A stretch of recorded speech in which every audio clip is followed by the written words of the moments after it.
Hello, everyone. I'm Olympia. Thank you for being here with me in this wonderful place called Lights Out Library. And I have a great story to tell you.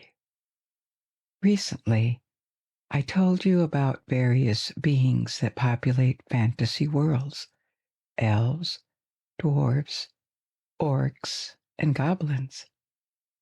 Tonight, we are going to review more imaginary creatures, including phoenixes, unicorns, and mermaids. Their backstories in mythology, folklore, and history, and also what they stand or stood for, because they all represent concepts, forces of nature, human aspirations or fears, phenomena. At least originally, their presence in myth was filled with meaning.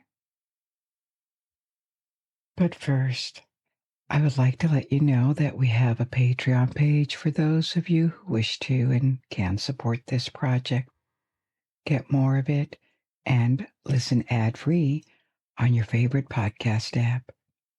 Patreon is a platform that allows you to contribute directly to our work financially. Our least expensive tier is $3.50 per month, but it doesn't mean you will get less. We let people contribute what they wish or can, and everyone gets everything that is on our page, because the world is a better place when the sun shines for everyone. You will gain access to 24 exclusive episodes, and we add a new one every month. You can listen and download all the episodes with and without background sounds, and as a token of gratitude, we offer advance releases to our patrons. We have added links to Patreon, as well as links to different streaming options, which may be better suited for you. You will find them in the description of the episode. And now, before we begin, if you wish to, you may close your eyes and allow yourself to forget about any worries. Assume a comfortable position. Maybe move a bit to settle. Take a long, deep, relaxing breath.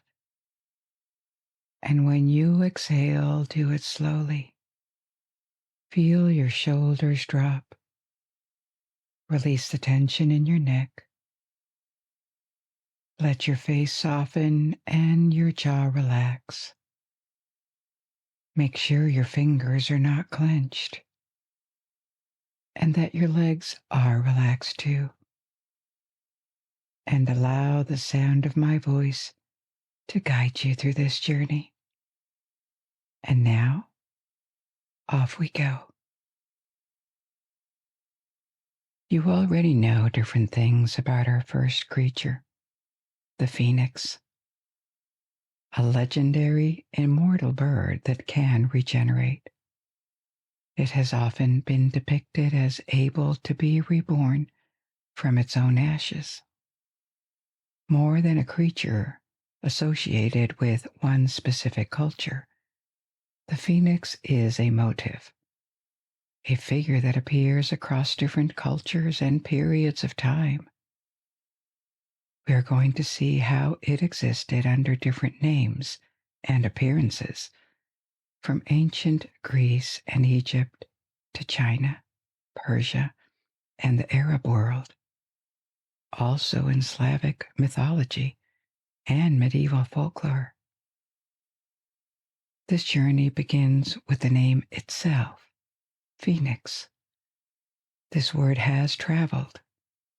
Phoenix entered the English language from Latin. It passed to Old English. But this Latin word came from Greek, phoenix. It was attested in ancient Greek, the Mycenaean Greek language in the 2nd millennium BC. But it seems the Greeks borrowed this word from the Levant, from the name of a red dye. Phoenix probably came from the same word that gave the word Phoenicia and the Phoenicians, the name under which we know these people from the Levant. In Greek, Phoenician means those who work with red dyes. So to the ancient Greeks, phoenix might also have meant the red or the purple bird, or the Phoenician bird.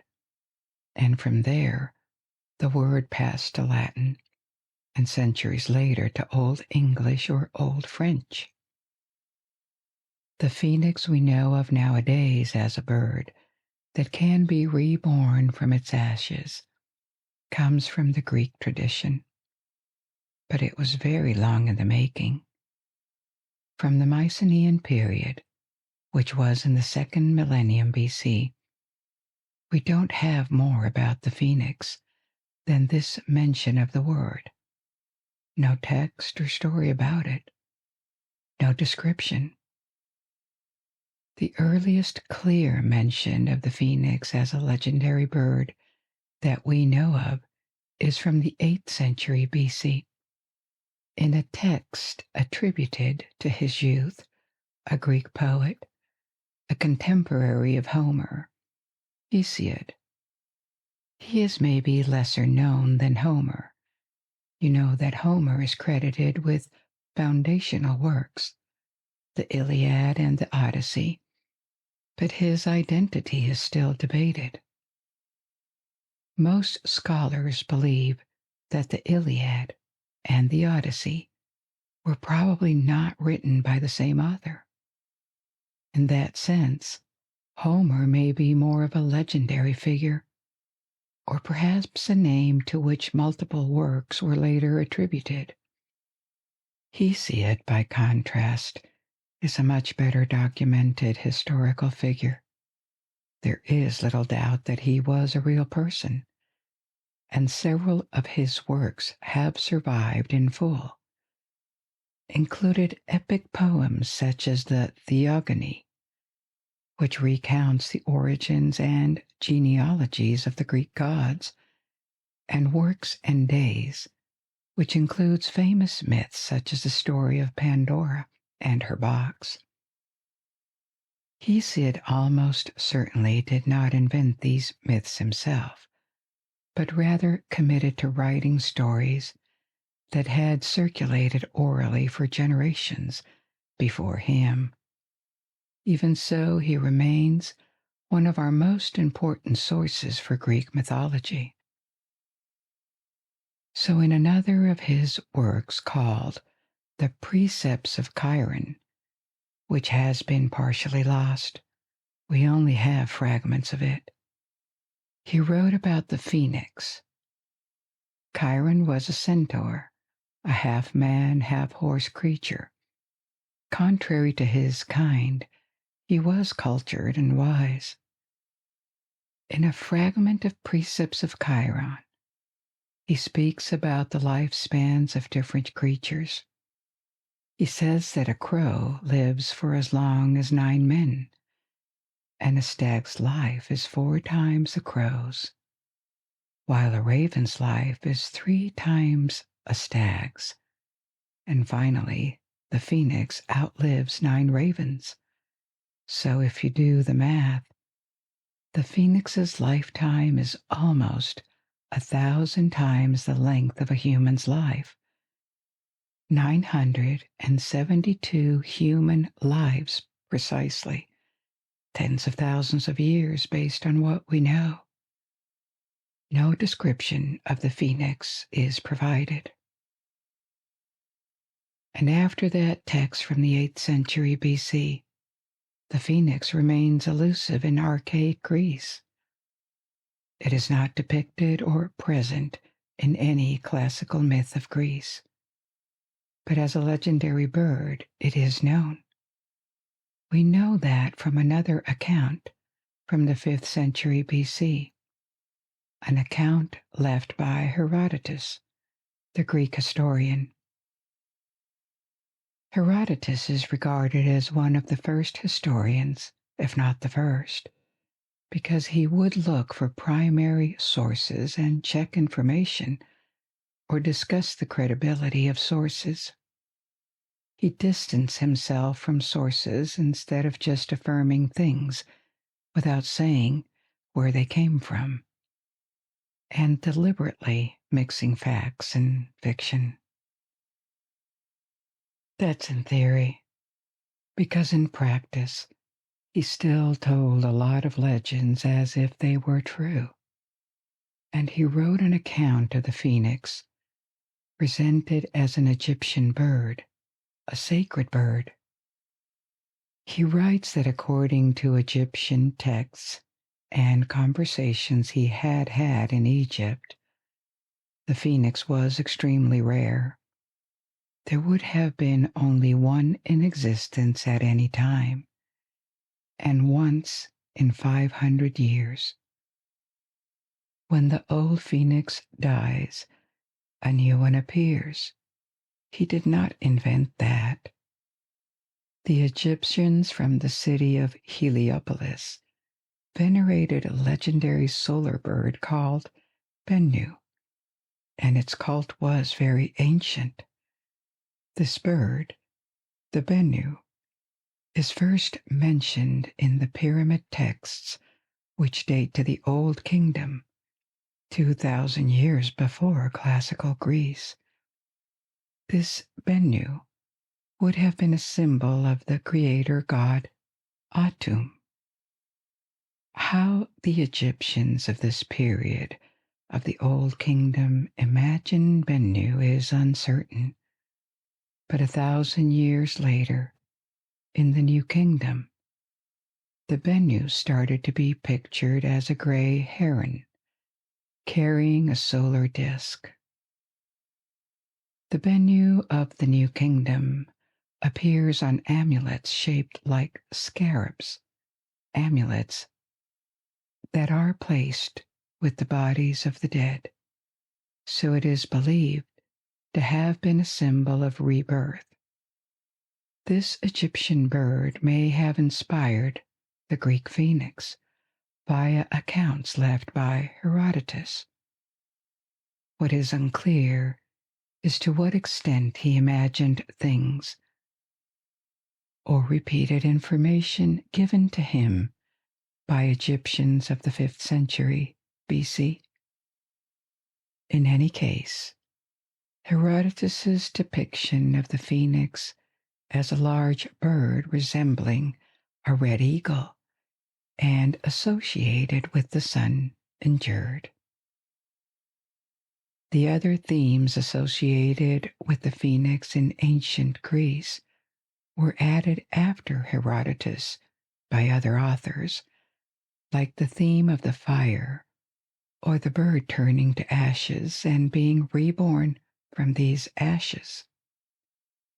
In the earliest known images of the phoenix produced by the Greeks, it is associated with the sun. We know it because it features 7 rays of light around it. Like traditionally, the personification of the sun Helios was depicted in the centuries after Herodotus, both in Greece and the Roman world. Other authors write about the phoenix and keep its ability to be reborn from its ashes, but they add details like different sizes. Herodotus talked of it as the size of an eagle, but a few centuries later, it has grown to the size of an ostrich. Its colors also change from red and yellow. It becomes covered in gold, feathers or scales on its legs. Its eyes are either yellow or blue, like sapphires.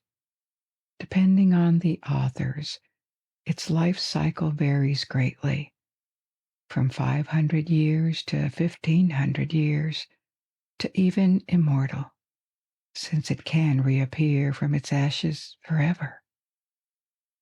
Even though the phoenix does not play a major role in Greek or Roman mythology, the figure was evidently compelling enough to survive antiquity.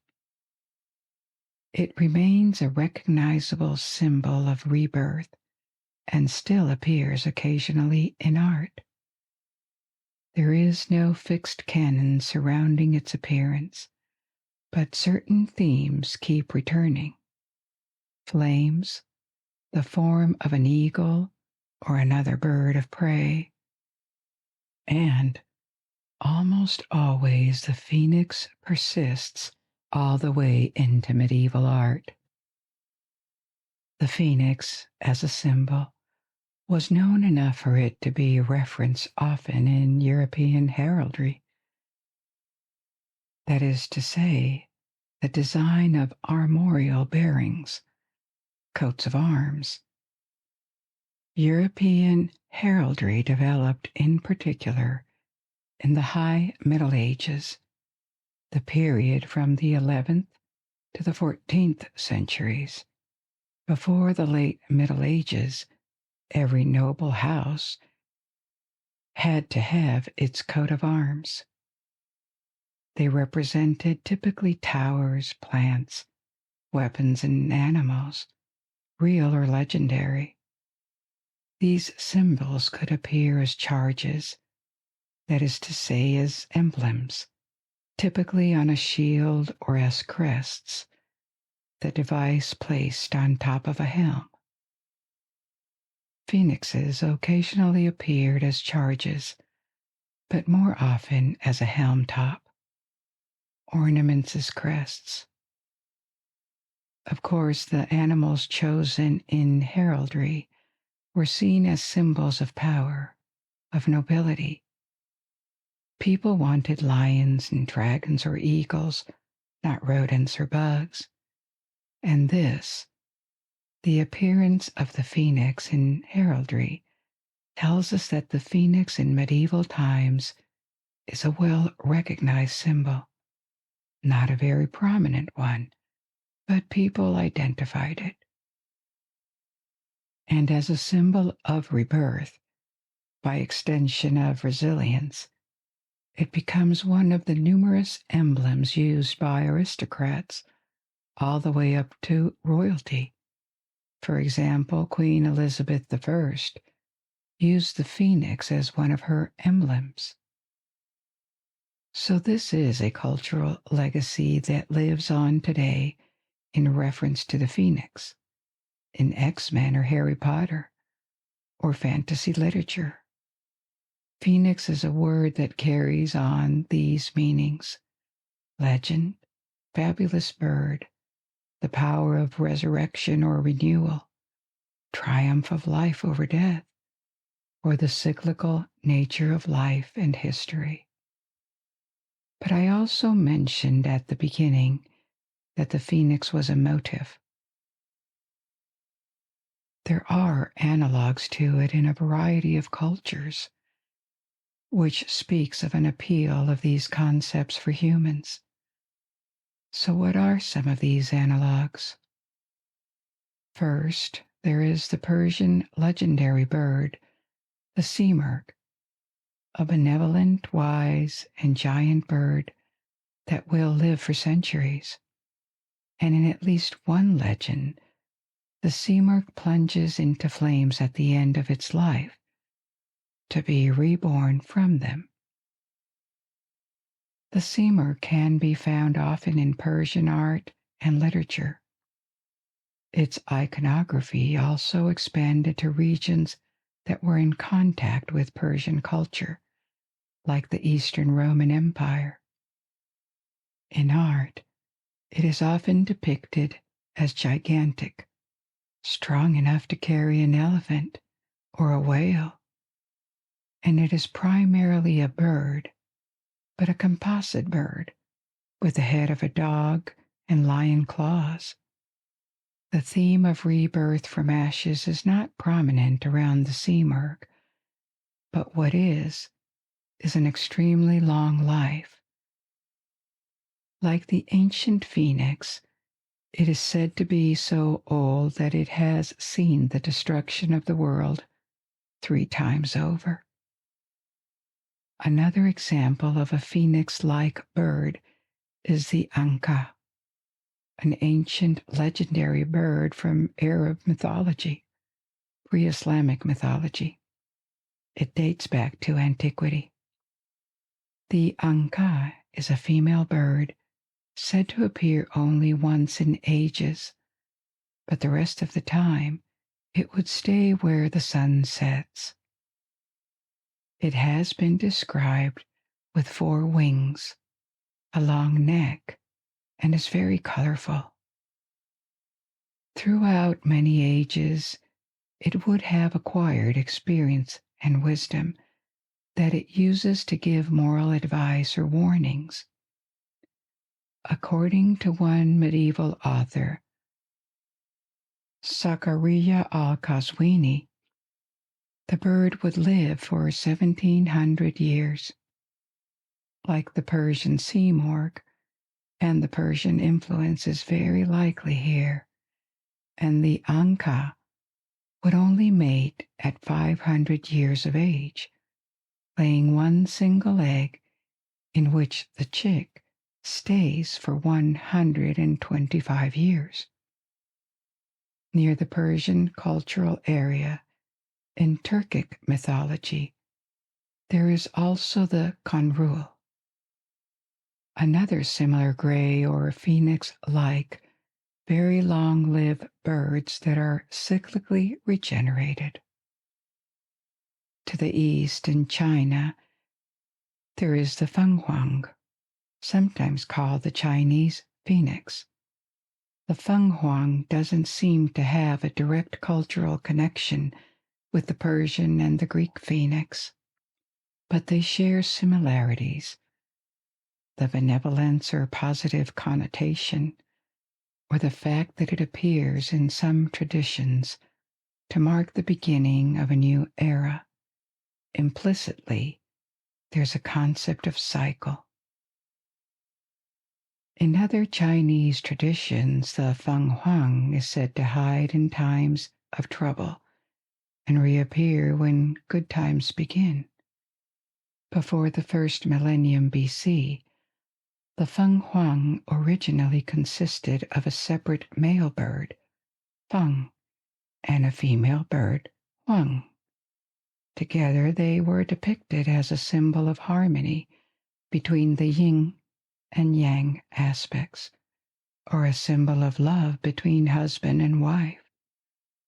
But starting in the imperial period, 22 centuries ago, the male and female birds merged to form the fenghuang, and the resulting creature was feminized, becoming a counterpart to the dragon, which used to be a symbol of masculinity. So since then, fenghuang and dragons have been depicted in decoration for weddings or royal symbols, the common yin and yang metaphor, and an emblem of relations between husband and wife. Arguably, the fenghuang is not strictly identical to the phoenix.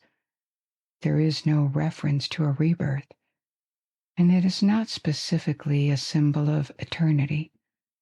There is no direct association with fire or the sun either, but the fact that it will return cyclically to announce a renewal. The iconography as a splendid and colorful bird, or its very positive connotation. These are all elements that connect it to the Western and Middle Oriental phoenix. Yet another analog is the firebird from Slavic mythology, the glowing or burning bird, often depicted as resembling a falcon from a faraway land that is a bearer of blessings. It may also bring doom to anyone who captures it. Firebirds appear in various Slavic tales, typically as the object of a quest. Here again, the death and rebirth narrative is absent, but firebirds speak of blessings and renewals, and they are described as very similar to the ancient Greek phoenix. with glowing yellow and red colors and an affinity with fire. So all these examples, Egyptian, Greek, Persian, Arab, Chinese, and Slavic, raise the question of why this symbol appears across so many different cultures. A first type of explanation may just be a cultural diffusion. Like gods or languages, symbols traveled, and cultures of Asia, Europe, and Africa had contacts in antiquity. The Greek phoenix drew inspiration from Egypt. The Persian sea morgue also influenced other legendary birds, and it could have been influenced itself by India. I did not mention it because it seems too far from the phoenix, but India has Garuda, a divine bird in Hinduism, and the Chinese Feng Huang also traveled. It is well known in Korea and Japan. A deity or a legendary creature does not really travel as is, but what can travel is the idea behind it that may be adapted and modified by each culture. And a given type of narrative or symbol may be adopted by different cultures because they are spontaneously appealing. They are manifestations of the human experience of life and shared psyche. In front of universal challenges, the need to survive, the fear or the love of nature, the experience of sleep and dreams, the sex drive, the prospect of death beyond cultures, these are universal preoccupations that derive from our human condition, the experience of life. This brings us to the second possible explanation for phoenix-like motifs. At its core, the phoenix embodies the idea of a bird associated with cycles, renewal, and rebirth, often enriched by symbolism linked to the sun or fire. It is rather logical to associate the sun with cycles. The sun goes through a daily death at dusk and a rebirth at dawn. Its position and its warmth also form yearly cycles, while birds, living in the sky because they can fly, are logical symbols as sky messengers or animals connected to the heavens. Associating them with the sun and by extension fire could have stemmed from this. Maybe another dimension of this cultural appeal of the phoenix, on a more psychological level, is the theory or the observation developed by scholars like Carl Jung or anthropologists like Claude Lévi-Strauss, that similar myths would emerge independently across cultures because humans would structure stories around binaries like life and death, or chaos and order. Faced with these oppositions and a human desire for hope and resilience, we would create stories and assemble symbols such as the phoenix, a figure that seems to express the possibility of overcoming mortality, or taking new beginnings, or altering the world with a cyclical structure to make it readable. This is inherently hard to prove, and the risk of rambling is real when assembling concepts like this at a very theoretical level.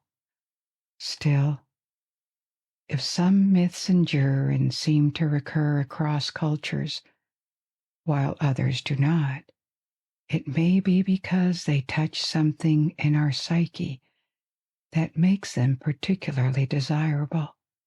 compelling and resonant. A third group of reasons behind the legend of the phoenix could also be more observation-based. For example, birds may be also good symbols of rebirth just because they lay eggs as opposed to mammals. Birds are not the only ones that lay eggs, but seeing bird eggs was a very common experience. The egg that gives birth to a new, similar bird when it hatches.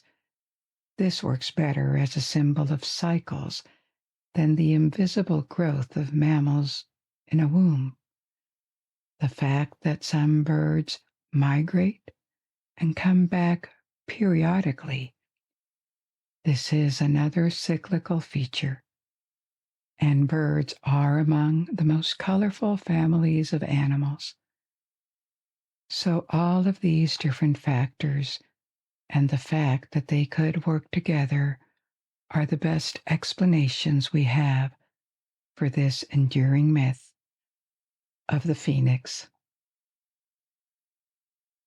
Speaking of psychology, culture, and its diffusion, let's move to a second legendary animal, another famous one, the unicorn. The world makes us picture immediately a horse with a horn, and this is a version of the unicorn that dates back from the European Middle Ages. Since then, the unicorn has not evolved much, but this medieval unicorn is itself the product of history, one that started in the Bronze Age. The earliest depictions of what could look like a unicorn date back from the 3rd millennium BC, and they were found in the Indus Valley, what is now Pakistan and India. In ruins of the Indus Valley civilization, ancient stone seals, engraved seals, were found showing what looks like bovine animals with a single horn. These seals are believed to have been symbols of power or emblems of a clan or of a city. It is also unclear whether the horn is actually a horn or if there were two, because these animals are depicted in profile and we don't know anything else about them. In any case, after the decline of the Indus Valley civilization, they disappear, and it seems later myths about unicorns developed independently at least. They vanished from South Asian art in the 2nd millennium BC. Leaving aside the Indus Valley, the first text describing something resembling a unicorn appears in Greece in the 1st millennium BC, and it seems they were inspired by rumors or secondhand tales of real animals, especially the Indian rhinoceros. You know that there are different species of rhinoceros in Africa. There are two, the white and black rhino. The white species is the largest, heaviest one. Big adults can weigh more than 3 tons. Black rhinos are smaller, more compact, and also more agile. These African species have 2 horns on their nose, whereas the Indian rhino has only 1. They all have thick skin, but African species have relatively smooth skin, whereas the Indian species has bumps and folds that give it a more prehistoric, armored look. The population of Indian rhinoceros had declined significantly and was considered endangered at the beginning of the 20th century. Only a few dozen remained, but thanks to conservation efforts, their numbers have increased again, especially in the past 20 years. There are a few thousand of them now living in protected parks and reserves. Tales of Indian rhinoceros probably traveled westward to the Mediterranean. And when they arrived in Greece, of course, the description had changed. In the writings of Greek physician and historian of around 400 BC, Ctesias, the animal was still large, but now agile and fast, with still this distinctive horn. Ctesias did not use the term unicorn to name this creature, but he left a description that later writers would build upon. Authors like Pliny the Elder, a Roman author, scientist, and army commander, elaborating on the description by Ctesias, came up with a creature called Monoceros or Monoceros, one horn in Greek. It was a composite beast that would have had the head of a stag with the feet of an elephant, a horse-like body, and a single black horn on its head. This Monoceros was not shy, elegant, or wondrous like unicorns would be imagined later. Instead, Pliny emphasized its ferocity. It was a dangerous beast from exotic lands. This animal entered what is called the Bestiaries. These Bestiaries, from Latin bestiarium, meaning collection of beasts, were illustrated books, compendiums that describe the real and mythical animals. The tradition dates back from antiquity. Their ancestor is a Greek text called the Physiologus, which means the naturalist. An anonymous text compiled sometime between the 2nd and 4th centuries AD, so in late antiquity. It is organized into chapters, each devoted to a different animal, pairing a biblical quotation with a description of the creature and commentary on its nature, whether real, mythical, or entirely imaginary. And there's also a moral or religious allegory about it. The Physiologus was very influential. It was translated to multiple languages during the Middle Ages, and it was one of the most read books after the Bible at the time. What it had done was compile and Christianize all the descriptions of animals, such as the one left by Pliny the Elder. Building on the example of the text, medieval bestiaries appeared by the 10th and 11th centuries, and they were very successful. They circulated widely, especially in England and in France, in the 12th and 19th centuries.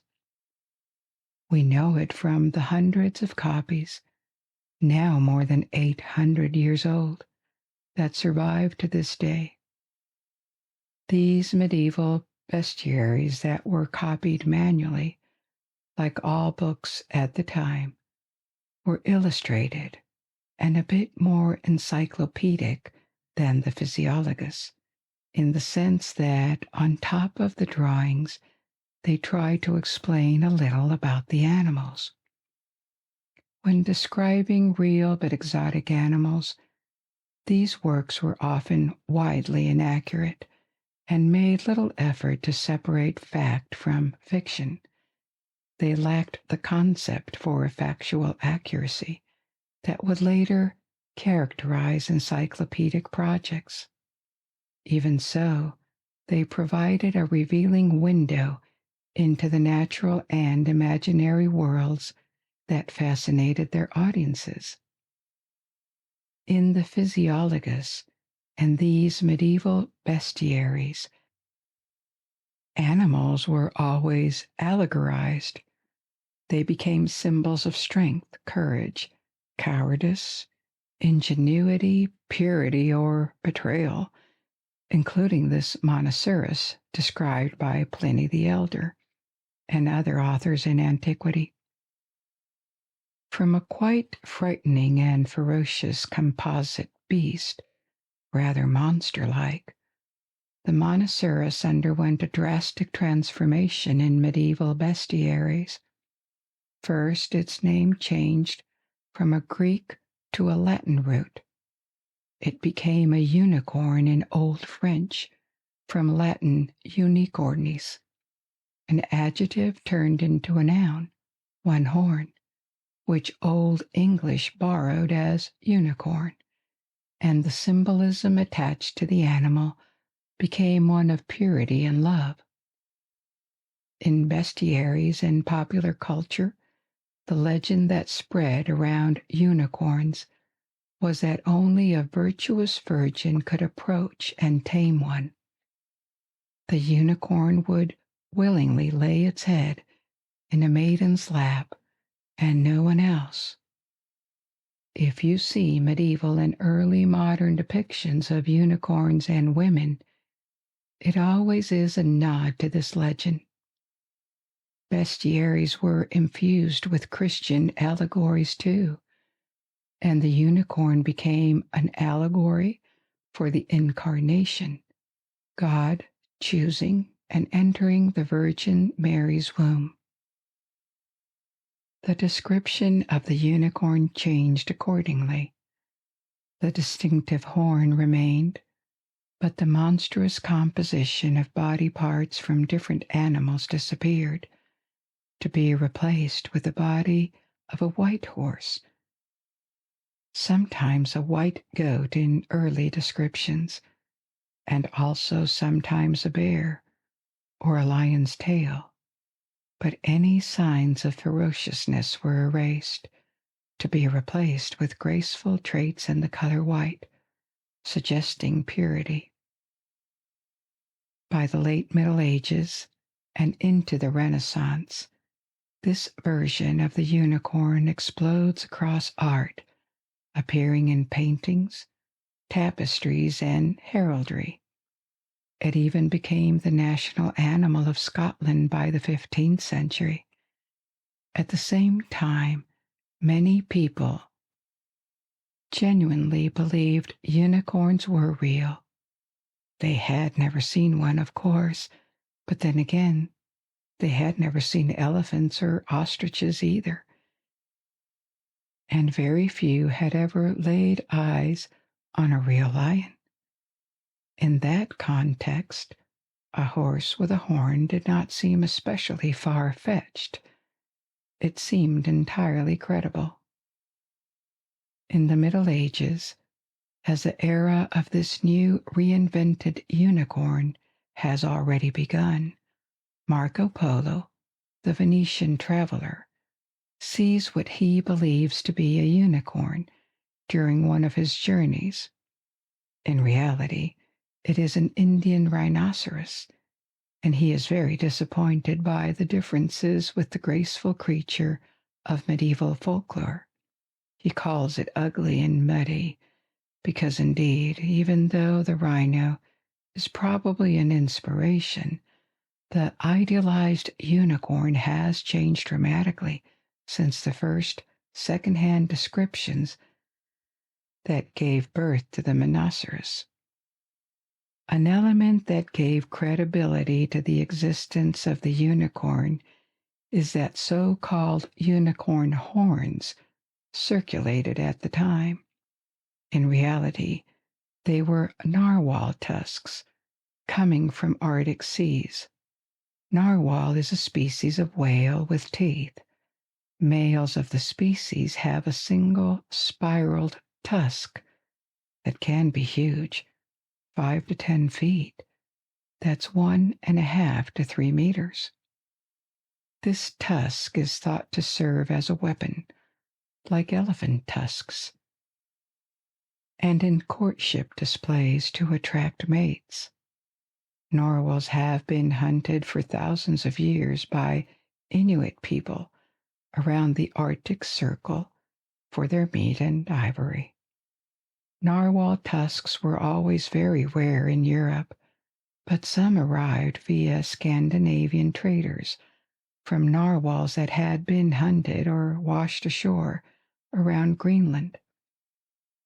The belief that these unicorn horns had healing properties and could purify poisoned water developed in the Middle Ages, making narwhal tusks very sought after. These spiraled horns influenced medieval iconography. Unicorns could now be pictured with long spiraled horns, so the existence of these horns, plus the fact that unicorns were a plausible animal form looking like cute white horses, all of this made them believable. The realization that unicorns were nowhere to be found in the real world happened in stages between the 17th and the 19th centuries. Despite a more and more thorough exploration of the world, no unicorns were found, and the belief in their existence vanished. But they had acquired so much fame in folklore, allegories, and such a positive symbolism that they lingered in folklore and were romanticized even more. Starting in the 19th century, they appeared in fairy tales and became pure fantasy beings, often associated with rainbows in the 20th century and present in children's literature and toys. So why this enduring figure in art and popular culture? Probably because beyond its aesthetic and fantastical aura, the unicorn has become like an embodiment of the unattainable ideal. The legend makes them literally almost uncatchable, but in a more symbolic sense, it can be purity. We saw that medieval unicorns carried this allegorical meaning. The incarnation, extreme rarity. This ideal can also be the discovery of something extremely rare. They seem close because they are plausible animals, but they remain very elusive. Actually, a unicorn can be a metaphor for an object, a solution, or person that perfectly matches a search, even in a very mundane context. Nowadays, for example, in business, a unicorn is a startup that is already valued at $1 billion or more. The word is increasingly used as a metaphor for very rare, difficult, but not impossible things. The unicorn is this extraordinary thing, event, or discovery that lurks just beyond the ordinary, a promise of wonder and perfection.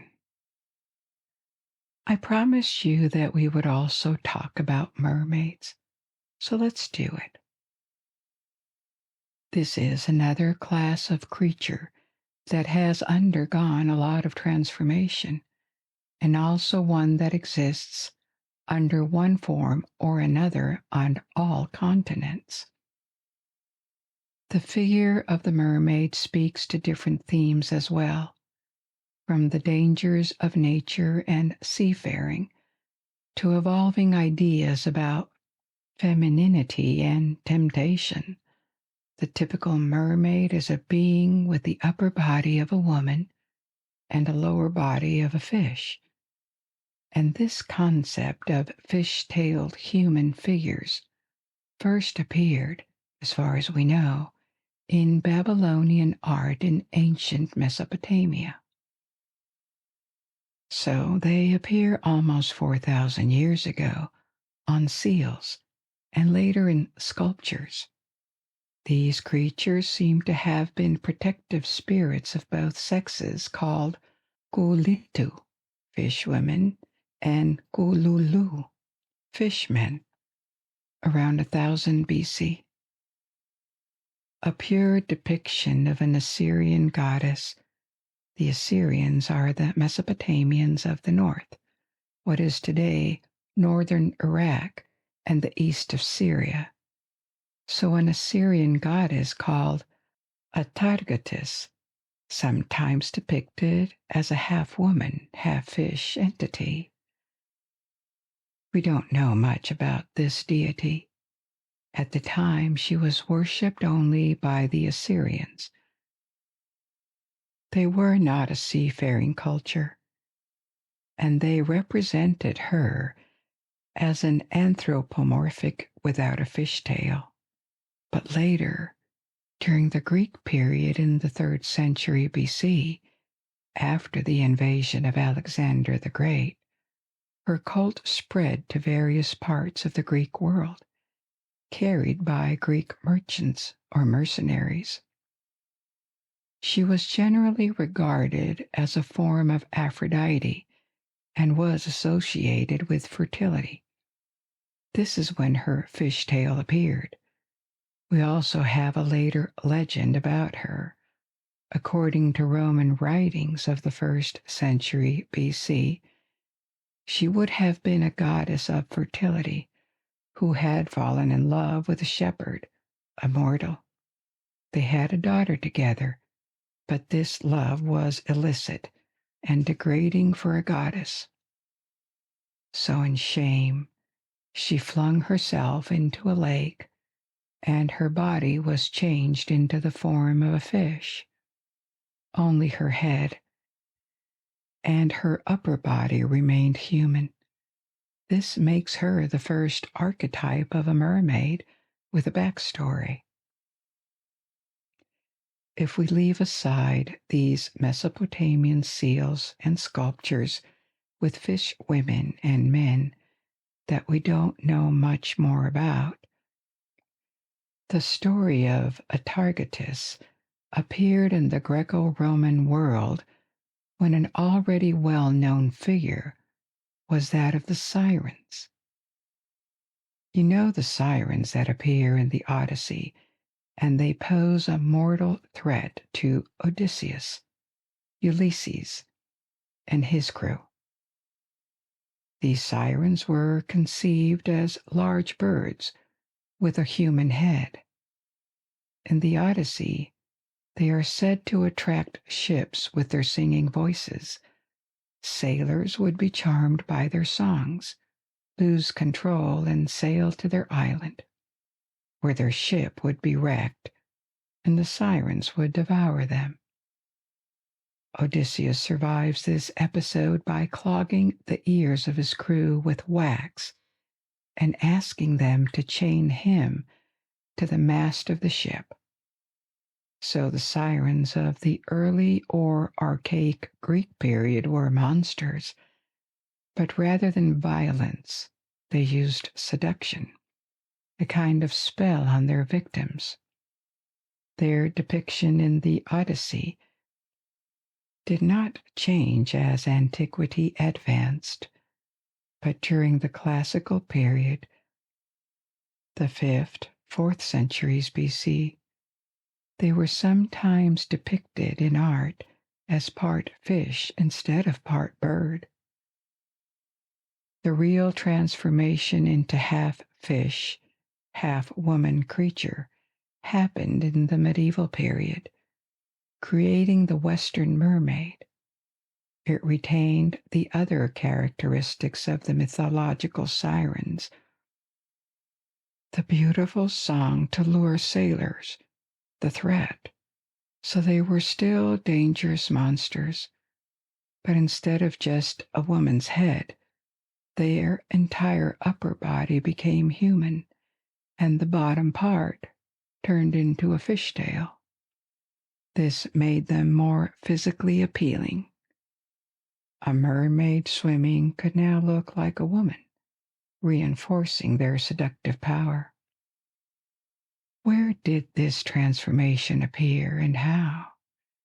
In these bestiaries I told you about when we spoke of the unicorn, the first descriptions of sirens as sea women appear in the 7th and 8th centuries AD. And by the High Middle Ages, this figure of the siren has completely morphed into the mermaid. The word mermaid in English has its first attestation by the late 14th century. It is a compound word in Middle English, formed from mer, sea, and maid. In Romance languages, Italian, Spanish, French, the word siren, sirena, sirène, remained in use during the 11th, 12th, 13th centuries. There are different examples of bestiaries in which the sirens are described as half bird, half woman, like in antiquity, but the illustrations don't match the text.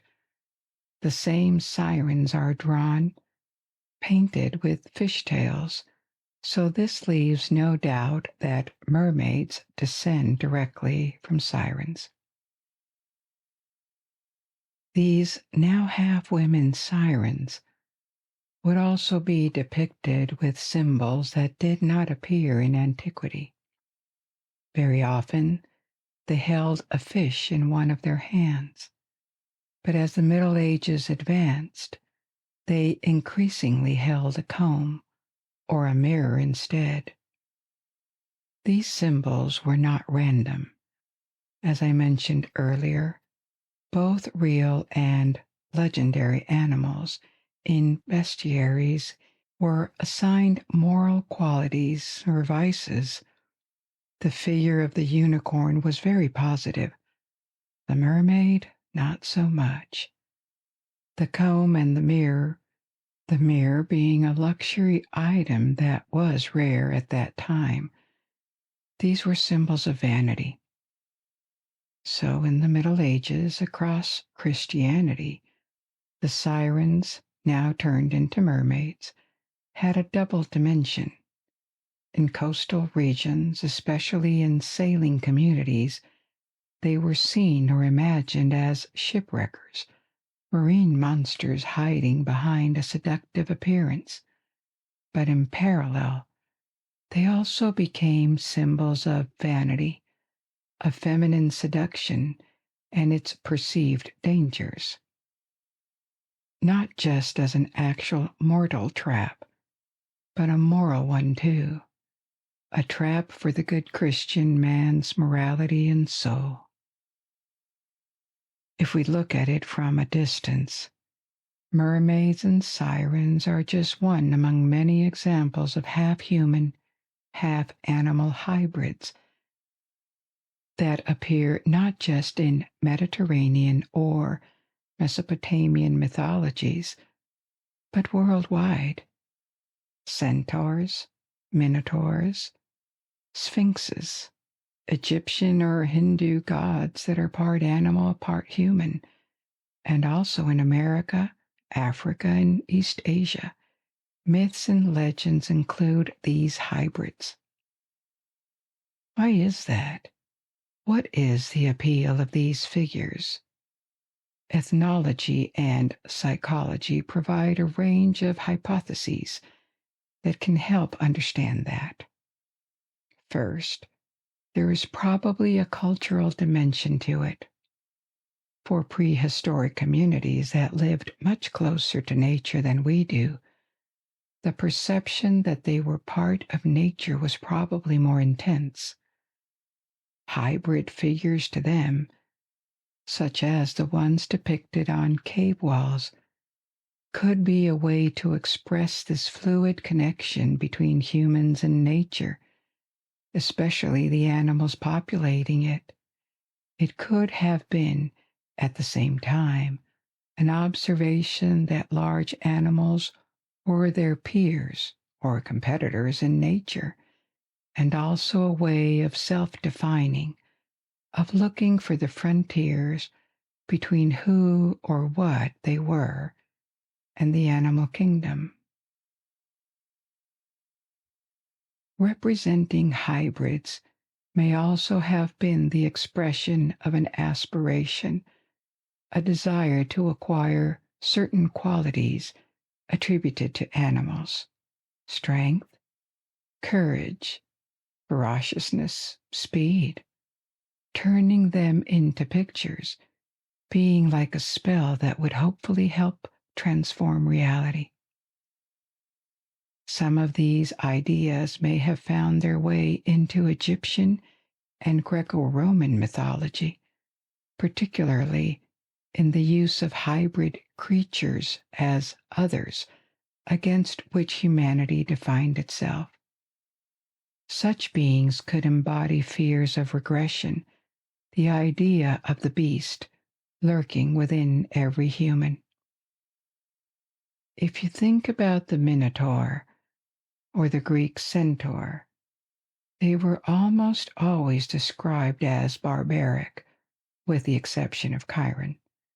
Hybrid creatures could also represent a disharmony, an embarrassing connection between humanity and the animal kingdom, a connection that men should overcome, vanquish, or escape, in the case of sirens, to reaffirm cultural values as opposed to the state of nature, and maybe to affirm human exceptionalism, the vision according to which we are not animals, but something entirely different, separate. A more psychological way of looking at it could be to suppose that hybrids may be unconscious allegories or metaphors of human nature. Human nature is something very hard to define, and for ancient cultures like today, it couldn't be defined as a void. Comparisons, references were needed. Are we animals? Are we spiritual beings with a body? Are we beings of nature or beings of culture? A hybrid may be a way to express this questioning by integrating opposites into a single figure to better define ourselves. A hybrid typically has a human half that would represent reason, consciousness, culture, whereas the animal part stands for instinct, impulses, a shadowy dimension that is unpredictable and mysterious. So in that logic, the hybrid is a physical manifestation of what we are inside. They defy our mental categories: human versus animal, culture versus nature, control versus instinct. They are based on a mismatch, and maybe as such, they would mirror an existential unease, an existential questioning of humans. Medieval mermaids are a good example of that, among others. Even negative traits attributed to them, like vanity, seduction, deception, are things we can understand and relate to as humans. They are at least potentially part of us. Now, within medieval Christian thought, the mermaid also became a symbol of fears surrounding feminine seduction, the temptation of lust that could lead good Christians away from the proper path. Let's bear in mind that the authors of Bestiaries, those who illustrate them, as well as the artists, especially the sculptors that create mermaid depictions, were overwhelmingly men. They were writing or shaping figures that are half human, but not their half of humanity. Maybe This makes mermaids even more hybrid. First and foremost, the figure of the mermaid is shaped by men, and many of them, the monks who copied in ornate manuscripts, are not supposed to approach women at all. So there could also well be a layer of fear, desire, defiance, prohibition added to this figure.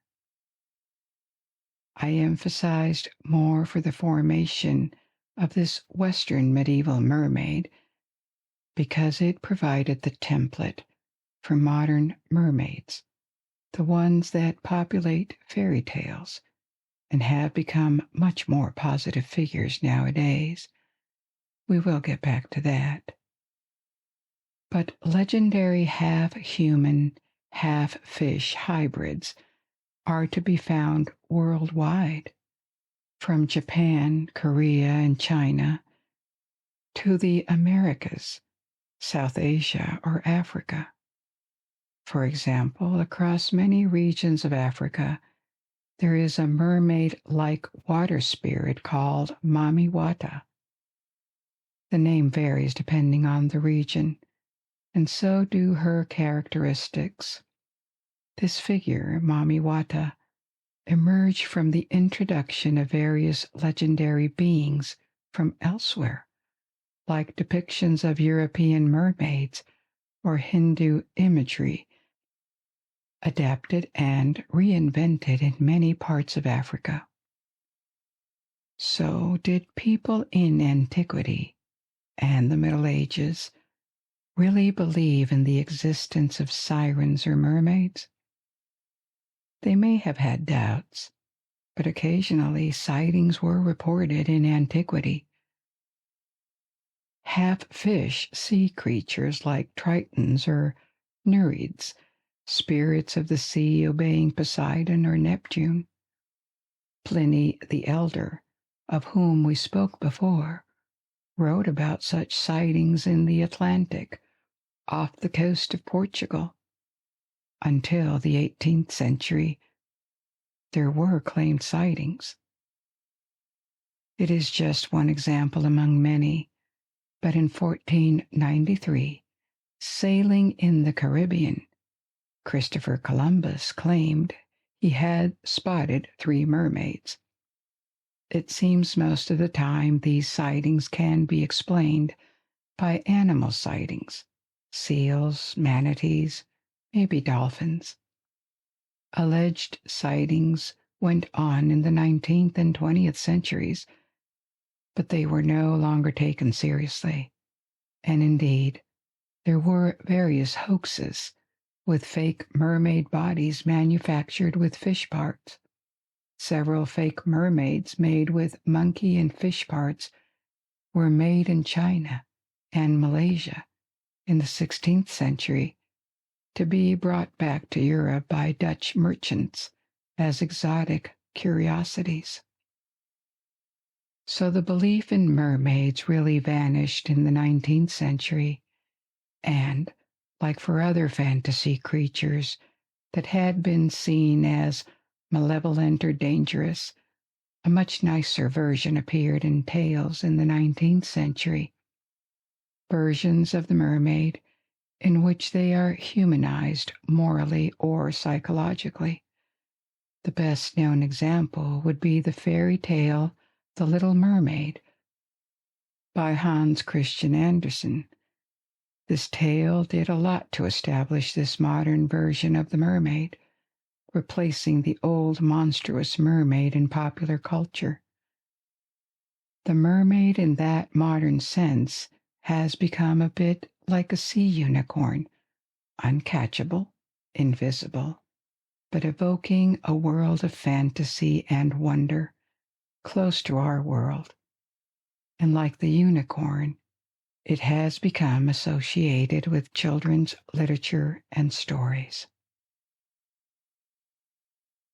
We've come to the end of our little journey tonight. I hope you enjoyed this adventure, and I invite you to discover and learn more. Now you can let go and sleep, or If you are not sleepy yet, you may pick another story from my ever-growing library. And until we meet again, good night. Sleep well.